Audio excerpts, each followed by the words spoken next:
माया सना है जो इस्तग़फ़ार करता है अल्लाह ताला उसे बड़ी बड़ी नेमतें देता है। क्या ये सच है? जी हाँ, बिल्कुल सच है।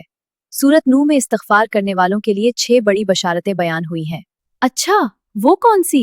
पहली बशारत ये कि गुनाहों को माफ फरमा दिया जाता है। सुभान अल्लाह। दूसरी? दूसरी ये कि अल्लाह ताला बारिश नाजिल फरमाता है, यानी रहमत बरसाता है। वाह। तीसरी क्या है? तीसरी ये कि अल्लाह ताला माल और रिस्क अता फरमाता है, जिसे जाप चाहिए वो इस्तग़फ़ार करे।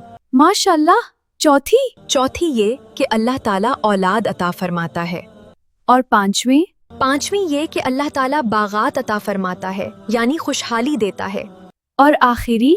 छठी ये कि अल्लाह ताला नहरें जारी फरमाता है, यानी आसानियां और नेमतें अता करता है। यानी इस्तग़फ़ार सिर्फ जुबान का जिक्र नहीं, जिंदगी बदलने का जरिया है। बिल्कुल, आज से रोजाना कसरत से इस्तग़फ़ार शुरू करें और मेरा YouTube चैनल सब्सक्राइब करें।